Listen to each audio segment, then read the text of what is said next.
Sometimes things are not what they seem to be. And sometimes they are exactly what they seem to be. All that is required is the bravery to call them out.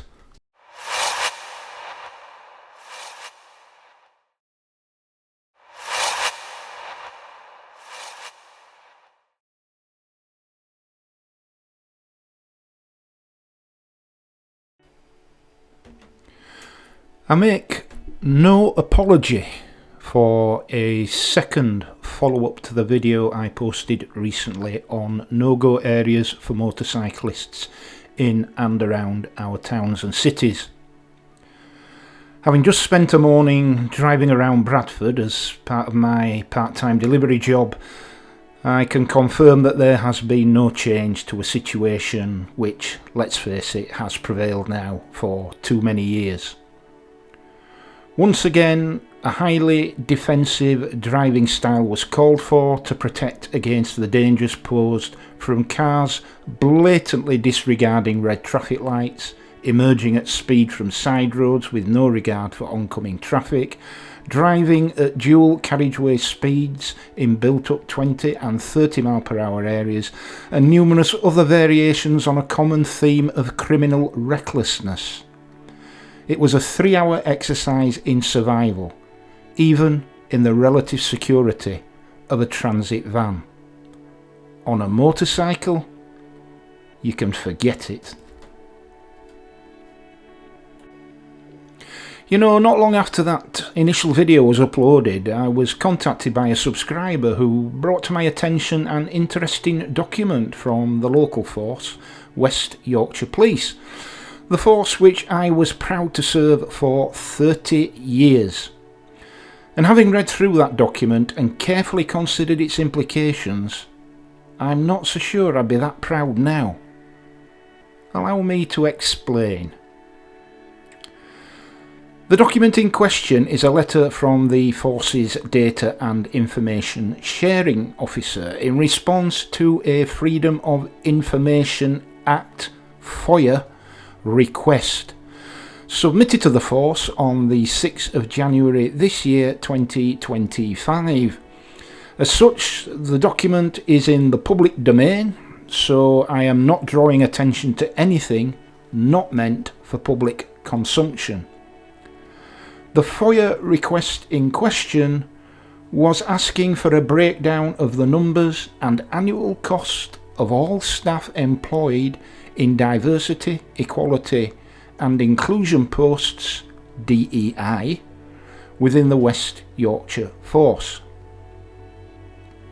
Now, let me say from the outset that I wholeheartedly support the notion that the police should, to the extent that it's possible, demographically represent the community it serves, provided, that is, that standards are not compromised in pursuit of that principle. After all, our policing model is one of public consent. I also understand that the West Yorkshire Force, as the third biggest outside of the Met, has a number of inner city policing challenges not shared by many county forces serving mainly rural and suburban populations. I get that.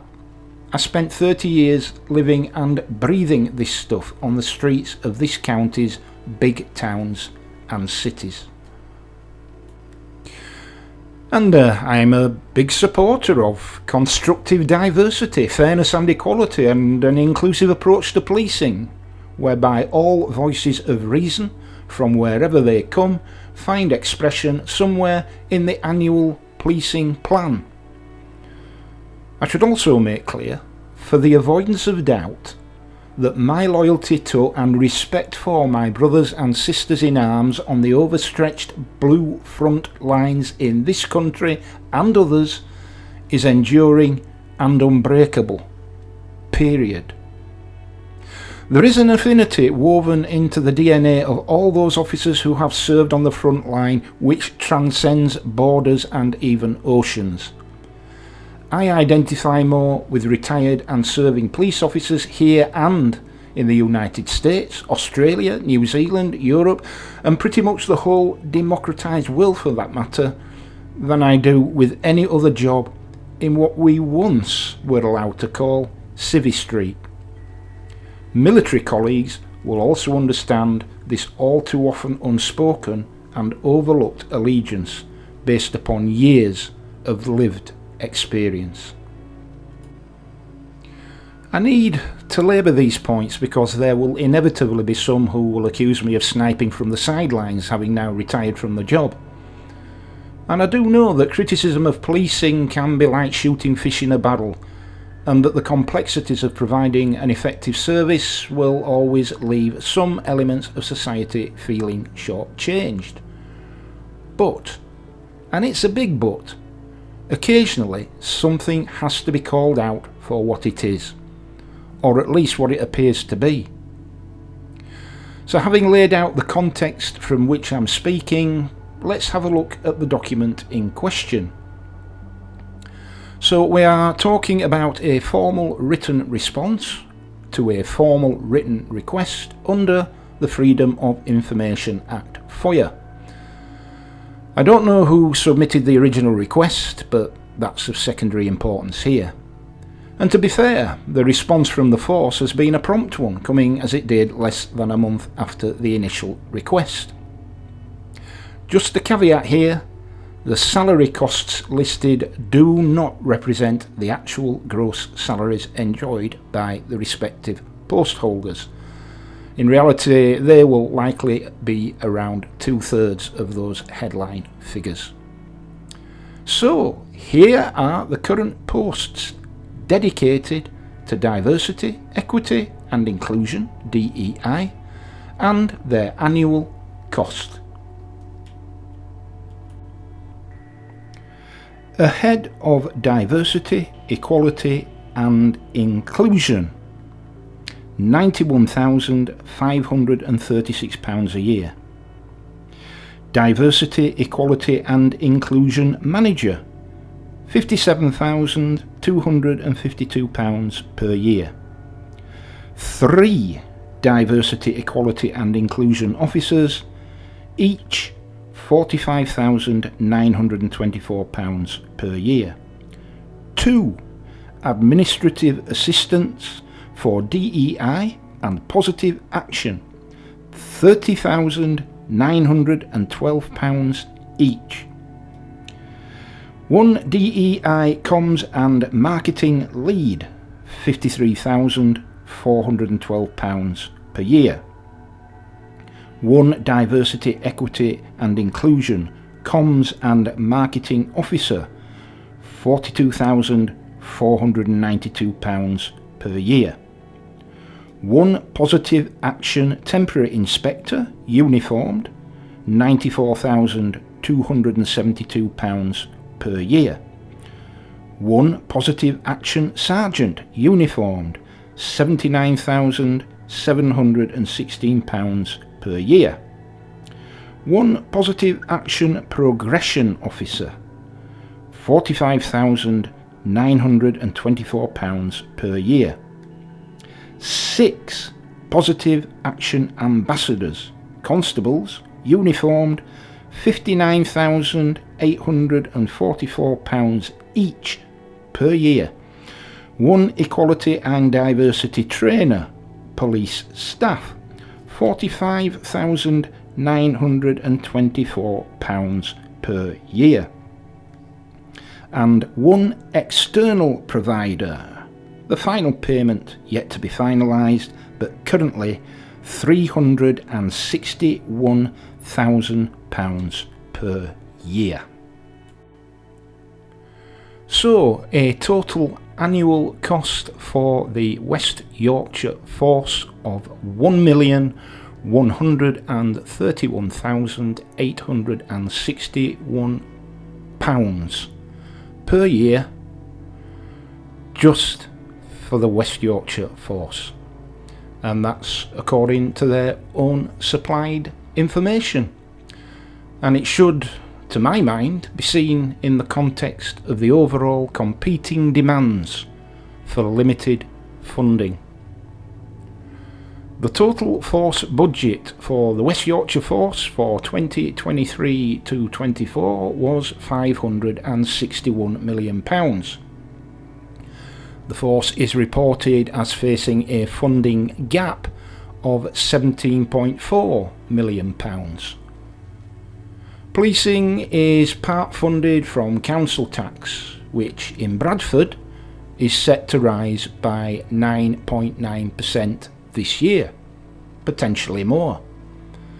And that's the maximum allowed for any council.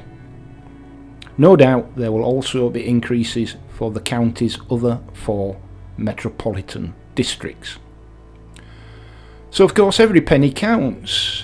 Now, I know that some of these back office posts come about as a result of government objectives and expectations, but I have a nagging suspicion that some of them have been created as an easy fix response to those objectives and expectations. I can't help but think that the very real need for a healthy DEI environment would be better served through the recruitment process for frontline officers and staff. Surely, if people with the right qualities are being recruited in the first place, there should be no need to have an ever-expanding army of grandiose-sounding specialised posts. Is this more of a strategy aimed at making things look like they are being taken seriously, rather than any real value-for-money investment of taxpayers' money with measurable outcomes? Now, I've seen this before. What starts off as a laudable attempt at dealing with a very real issue quickly becomes a form of internal empire building, an area of business deemed untouchable other than for the purpose of continued growth. I think that what we have here is part reality and part illusion. After all, when government is asking searching questions about DEI commitment, the production of an extensive list of salaried specialists will go a long way towards addressing some ministerial concerns. Box ticked. You know, I can hear now the collective pushback from those who occupy the corridors of power and influence in the police and in government.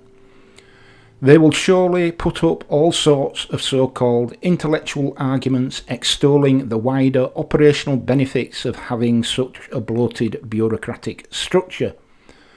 Will no doubt cite evidence of progress on such matters, together with a handy selection of hand-picked examples of shining success. But I'm willing to bet that none of it will stand up to detailed scrutiny. They bear the hallmark of intellectual arrogance, where those of us who think critically and in a reasoned manner are dismissed by people in certain positions who believe that the very fact of their own existence in those positions somehow bestows upon them an infinite wisdom never to be challenged by us, the people. I would say just this. Give me a budget of over £1 million a year and I'll make sure that no motorcyclist or other law-abiding road user will feel the need to avoid going anywhere. Now, I started this video with 2 images, one of MC Escher's famous prints of distorted realities and the other of the fable of the Emperor's new clothes. To my mind, both images are about deception, but there is a subtle difference. In the Escher image, the deception is achieved through a clever manipulation of perspectives, but in the second, it's achieved through the delusions of an audience, until the simple logic of a child reveals the truth of the Emperor's nakedness. This is a perfect metaphor for our new age, and it's time we called out the nonsense.